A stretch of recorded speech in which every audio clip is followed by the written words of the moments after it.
tonight, so I can't go tonight.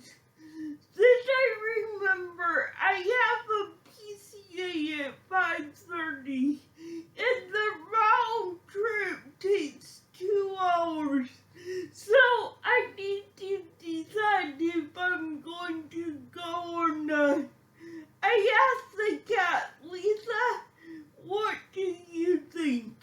Again, she doesn't move until I yell her name 3 times.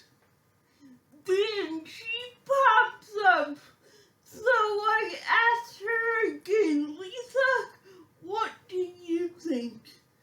She lays back down. Thanks, Lisa, I think half jokingly. I get up from my makeshift nest. I guess we're going to do this. My body groans. God, when did my body get so old, I think. Now I need to get this body transferred from the couch to my wheelchair. 1 foot there and 1 foot there, neglecting to move the footrest. I laugh. They sure don't teach this method in physical therapy. I have to study myself and remember to concentrate. Stand, pivot, and plop down, and success. Buckle my seatbelt and we're good. I get my coat. Then, like a second grader, I concentrate on my zipper. Living my whole life with only one hand that works and one that only grasps after the other puts something in it. I have developed a method, but today the method betrays me, and I have to spend a lot more time on getting the coat zipped, but finally it's zipped. I look at the clock again. 3:45. Well, I can get there and back in an hour and 30 minutes if I just rush. So I rush over to my desk and grab my Bluetooth headphones and my cell phone. I quickly fumble with them to turn them on. I love my music. Okay, I'm finally ready to go. I zoom down the hallway to the elevator. I get in and go down. I burst through the elevator doors a little faster than I meant to. Thankfully, no one was in the lobby. I go out to the bumpy area that passes as the parking lot. I look both ways and then turn on to geometry. Now I must make a choice. The long way or the short way? The long way is safer, but it doubles the trip. The short way involves crossing 4 lanes of highway at only a stop sign. It's a hard choice. The shortcut halves my trip, but I know I in. It's dangerous. I debate for what seems forever, but in reality it's maybe 30 seconds before I have to choose. The long way it is. I do need to be fast, but the traffic today is too heavy to dart across Highway 23. I turned on to Good Alliance Street.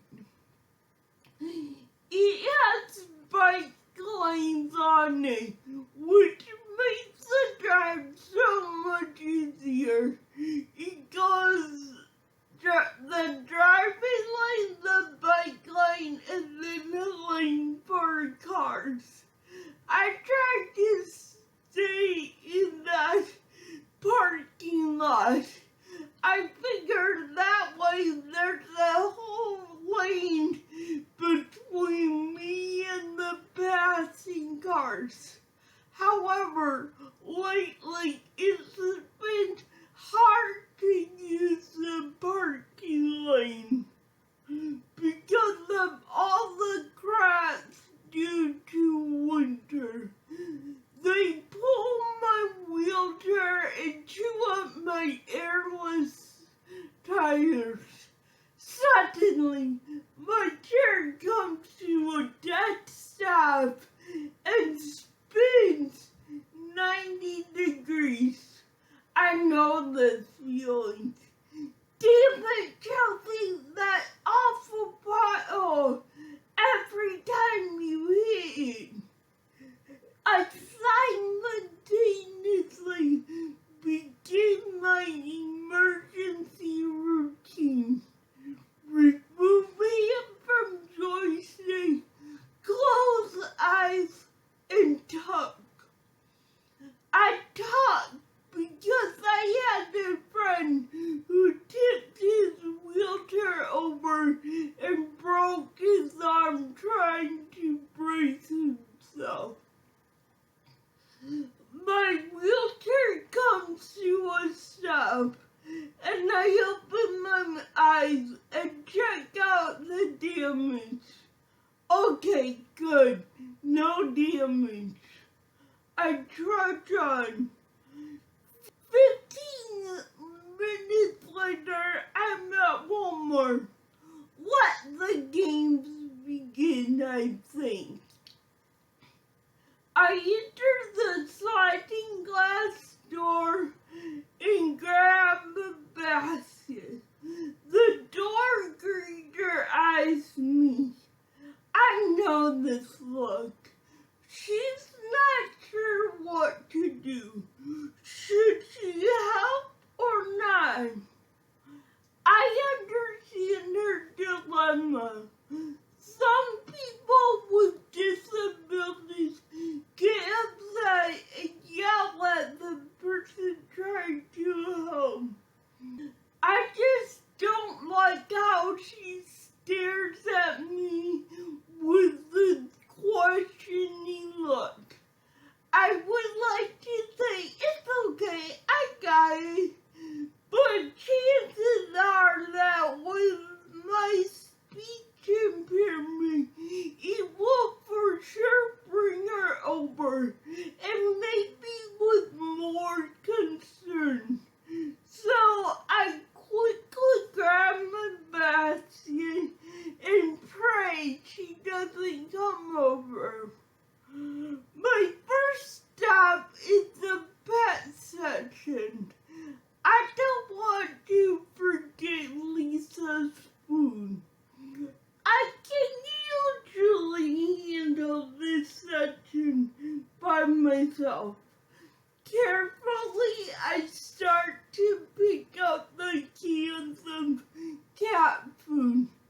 My fine motor skills make grabbing the little flat cans tricky, but usually I can get it.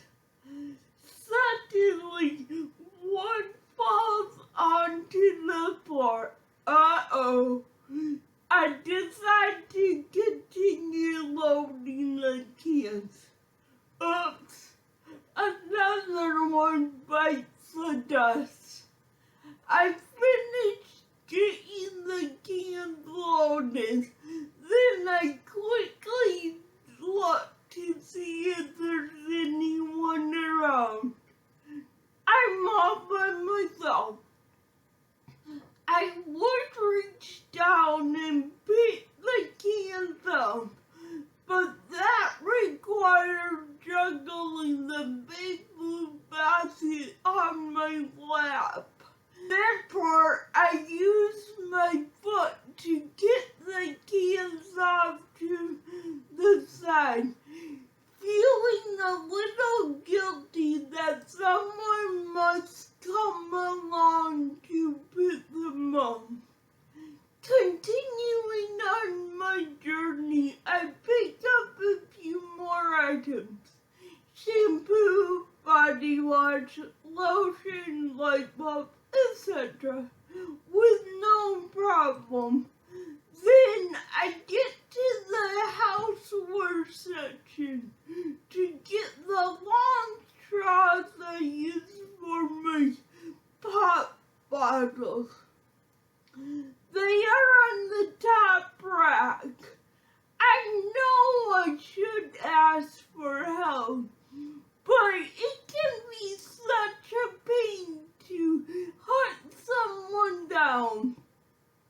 So I elevate my wheelchair as tall as it can go, and I get as close as I can to the rack, and then I stretch as far as I can. Damn, my fingertips can barely reach the package. Now I must go find a person in the blue bus. Suddenly, relief comes. Another customer comes down the aisle. Meekly, I make my way towards him and ask politely if he could help me get something down. Thankfully, he says yes. I wheel over to the straws and gesture towards the straws. After a few times of having to gesture to the right, he gets the straws. I smile and I say thank you. I've learned with a speech impairment, interactions like these should be done with as little speech as possible, or else I get a blank look from people. My last two items are spicy Doritos and Diet Mountain Dew. First, there are the Doritos. I get to the chip section and I find the spicy Doritos. And of course, they're on the highest shelf. I elevate my chair as far as it will go, and my fingers barely reach the shelf. However, I have a very unique method to get the chips. I put my fingers through the slats on the bottom of the shelf.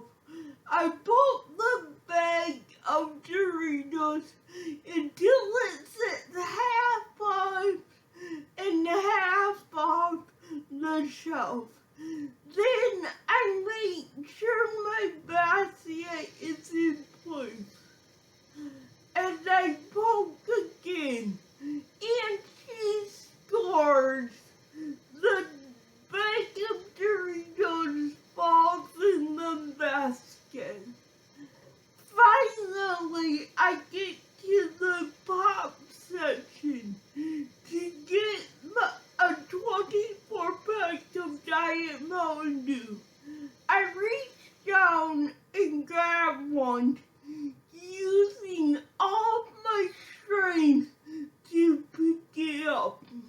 Gently, I set it down on my footrest, maneuvering it perfectly so that it balances on my footrest.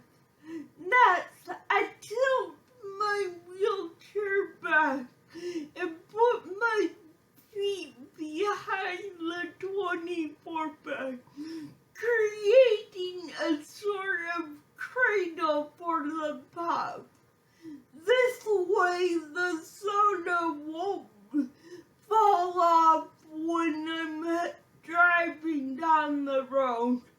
This has happened a few times, and it isn't fun picking up Pop off the road. I carefully make my way through the checkout lanes. I pass by the ever-expanding section of self-checkout lanes. I've tried those, and even though I can do it, the worker on duty usually ends up coming over to help me anyway, defeating the whole purpose of a self-checkout lane. Therefore, I usually go straight to the regular checkouts. I get in line and use all my strength to set the basket on the counter. I struggle before the nice young man in front of me offers to help me. The cashier behind the checkout begins to scan my items. Thankfully, today I get through the checkout lane without too much difficulty. The cashier even remembers how to put the bags on the back of my chair. I quickly make my way to the sliding door and head home. Well, that was my story about going to Walmart by myself. I wrote it when I lived by myself. I no longer live by myself, and now I have help when I go to Walmart. But it's still a good story, and I wanted to share it with you. So, thank you and goodbye. Hey everyone, it's Chelsea here. I just got done editing the video and I realized I forgot to put my email address. So I'm going to put it up here. If I brought any comments there